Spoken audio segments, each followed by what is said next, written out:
Hey guys! So you've probably noticed that today's setup is a little different from normal, and that's because I wanted to have these little guys here with me when I filmed today. Today's video is also going to be a bit different, and it's going to be about pet rats. So strap in, I guess. This will probably be a one-off video unless you guys are really interested in it and want me to make more, in which case I'm perfectly happy to. But it'll most likely be a one-off video, and today I want to talk about some things I think it's important to know before committing to get a pet rat. I'm doing this because I think there are a lot of misconceptions around rats as pets. Specifically, I think people often conflate them with other small rodent pets like guinea pigs, hamsters, mice, that kind of thing. And in reality, I think they're very, very different in terms of the amount of commitment, the amount of responsibility, that kind of thing. So today I'm going to go through 10 things that I think you should know before getting a pet rat. Let's get into it. Number one is that rats can have really big personalities, and their personalities vary a lot between different rats. I've had a lot of rats as pets, and each one has been entirely different. Even these two, who I rescued together, who are brothers, are completely different. So for example, where have you gone? Oh my god, they're like right behind me. Come on, come on. So this little guy is Spice. He's pretty hyperactive. He likes to run around. He is very food oriented. He loves food, and he likes to explore and is very curious about things. As you can tell, he's kind of into getting away. So he'll just like run around and probably hop off me really soon. This is his brother. This is Honey. Honey's a little more cuddly. He stays still a little longer. He's very, very sweet. Not quite as food motivated, but he does spend like 90% of his day sleeping. So they're very different little dudes. And I think that's something that's really important to know, because I think things like mice, or at least in my experience of mice and guinea pigs, they have like personalities and they can differ, but not nearly as much as rats can. Like you could get a rat that is more like a dog, or you could get a rat that is more like a hamster, you know, like they're just very, very different. Some love humans and being handled, some don't. Some are like very shy and skittish, and some are like very bold and curious. Like they're just, they can be super different. So I think the other important thing to note is that some of that is nature and some of that is nurture. So obviously these two have been raised together exactly the same, and they were rescued from the same situation. So their differences are going to be almost all nature. But rats that are raised with a lot of handling will tend to like handling and like being around humans, and rats that aren't raised with a lot of handling will be a bit more nervous and a bit less human-centric. So that's something to note if you are getting a rat. Get to know who your rat is as a person, in quotation marks, and figure out what type of rat they are. If you want them to really like being handled, then handle them. If you don't really mind about that, then you don't have to handle them as much, but I'll get into that more later. Bye. Number two ties into number one, and that is that gender matters. Now, the gender of your rat is an important decision, because gender can change rats' personalities and like the types of things that you might be able to do with them quite a lot. So for a really tiny brief overview of the different genders, females tend to be more skittish and a little less easy to handle, but they are much easier to train. Males tend to be friendlier, lazier, and they also smell more. So these are just some things to take into consideration. You can look up other traits that tend to go with the different genders of rats. It is like it's a more important decision than you might think, because I feel like gender differences aren't so pronounced in a lot of other rodents, so definitely bear that in mind. Number three, rats bond very strongly with humans. Especially if you have one rat to one human, they will bond with you very, very strongly. Now this is pretty unlike guinea pigs and I think most other rodents. Rats are much more like dogs in that they will learn to recognize your voice, your smell, they will know who their owner is, especially like I said, if they have one owner, and even more so if there's only one rat. So I have two rats, so they're each other's best friends first and my best friend second. And I recommend, if you don't have as much time for your rats, as much time to handle them like every day, I would recommend getting two rats, just so that they have each other to keep each other company, rather than you having to be their sole best friend. Oh my goodness, he is everywhere in my hair. So yeah, rats will bond to you much more like a dog or a cat than other rodents, and that's something that's important to remember because it is a big responsibility to have like this little animal that loves you so much. Like if you're thinking of rehoming a rat, it's much more like rehoming a dog or a cat than it is like rehoming a mouse. Number 4, rats are super easy to feed. So this is a really positive one. Unlike a lot of pets where you have to buy special food for them, all of my rats have just eaten leftovers from meals that I make for myself. So when I make dinner, I just put a little bit aside into one of their bowls and give it to them like that. Obviously avoid anything that is too intense, especially spicy food, but for the most part, rats are scavengers and they're very good at eating almost anything. I give mine avocado skins that they really love. I give them eggshells sometimes, although you gotta be careful, like everything in moderation, of course. And like I said, mostly they just eat exactly what I eat in smaller portions. One thing to note about this, and it ties into point 3, is that with their bonded human, with their owner, they won't be nervous of food that you give them. So it's your responsibility as their owner to make sure that the food that you're giving them is safe for rats.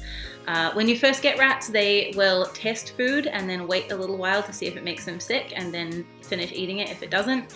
After a while of learning that you give them safe and delicious food, they will just eat whatever you give them without testing it first. So it's your job to make sure that they're only eating things that are safe for them. Luckily, that's like most things.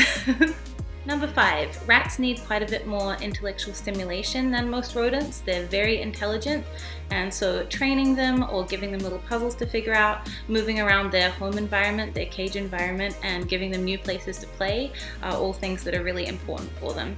They get bored very easily, and when they're bored they can be quite destructive in terms of eating home furnishings and trying to escape from cages, which they're very good at, by the way, and we'll get into that more later.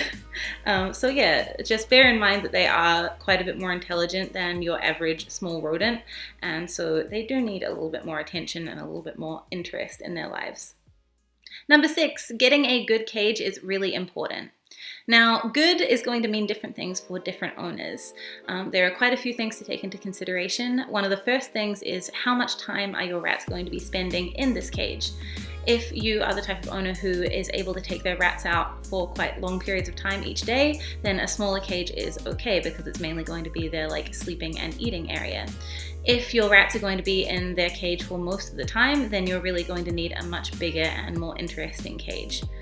Other things to consider are the material of the cage. Rats will chew anything and everything, so it's really important that your cage is safe for chewing. I have a bird cage that is coated metal that I haven't had any problems with. It's been perfect. It also has a removable tray at the bottom for cleaning, which is so useful. So that's great. There are a whole lot of articles and really useful pieces of information online about measurements. So there are recommendations for how much space you need per rat, and then one thing that I found really helpful is there is a measurement where it's like this is the maximum space that you can have between bars on a cage. Rats can fit through smaller spaces than you might expect, so definitely have a look at these measurements and just make sure that your cage is going to be rat proof, because they are escape artists. They are all little Houdinis and they will escape if they can, so bear that in mind. Number 7 is kind of sad, but something that I do feel like it's really important to think about before getting a rat. Now, I've talked about how much they bond to humans and how much more they're like dogs or cats than other small rodents. Unfortunately, this doesn't translate to their lifespan, so they still only live like 2 to 5 years. It varies a lot depending on obviously when you get them, if they're adults when you get them or not, and also there are like various diseases that are quite common in rats. So bear in mind that you are signing up for a very loving and very devoted pet that won't be with you as long as a dog or a cat would be. And if that's something that you don't think that is right for you, then that's totally fine, and just don't get a rat, because it is sad, and I think there are types of people who can handle that and move past it and think that it's worth it, and there are types of people who don't. And both of those are completely fine, but it's something that you need to consider before committing to getting a pet rat. Number 8, rats will chew anything. So keep their cage well away from anything that is important to you that you don't want them to chew. Make sure that when you have them out to play, there's a play area that is like relatively free of things that you want to keep safe from rat bite marks. They will try to chew anything and everything, and they can be very destructive very quickly. My rats got into, well, these rats got into my curtains and managed to chew a giant hole in those to sleep inside the like warm fuzzy lining of the curtains. So that happened in like 5 minutes. Yeah, so they can be pretty destructive. Make sure that you're rat proofing the area around the cage and also any areas where you want to have them out to play. And like I mentioned with the cage thing before, they can fit through gaps that are much smaller than you might think they could fit through. So when you have them out, make sure that there aren't any gaps in floorboards or anywhere around the home they might get under the house or into the walls or anything like that, because while some rats are pretty homebody-ish and won't try to escape, a lot will, and especially if you're new to rat owning and these are young rats, then it's likely that they will try and pull a little escape artist on you. Number 9 is super important, and that is start as you mean to continue. Now, what I mean by this is that rats will get very used to what they grow up with. So if you spend a lot of time with them when they're young, if you get them out of their cage all the time, and then when they get older you stop doing that, they're going to be really sad because they thought that their life was going to be spending a whole ton of time with you, and suddenly it's not, and that is not very nice for them. Hey bud, what are you doing? So if you are the kind of owner who has a lot of time to take out your rats and to play with them, then start like that and continue like that. And if you are the kind of owner who's more busy and you don't have that much time to take them out and play with them, then start like that. Whatever you do, don't start in a way that you can't keep up with, because that's just mean. And finally, number 10, if in doubt, get a mouse. And what I mean by this is if you have any doubts that rats are the right type of pet for you, don't get one. Trial it with one of the less needy rodents first, like a guinea pig, a hamster, a mouse, anything like that. Trial it with one of those, and if you feel like a rat might be more right for you, then definitely after that you can go and find yourself a lovely rat. However, if you have any doubt in your mind at all, don't get yourself a rat like straight out of the gate. They do require quite a lot of attention. They are pretty needy, like I mentioned. They require just in general a lot more than most other rodents. So don't just get one thinking that it'll be smooth sailing and super easy to deal with. And then of course the other part of that is if you do get a rat and you end up not enjoying it and it's not quite right for you, rehoming them can be a lot more traumatic for the rat than it would be for like a mouse or a guinea pig or something that's less human-centric.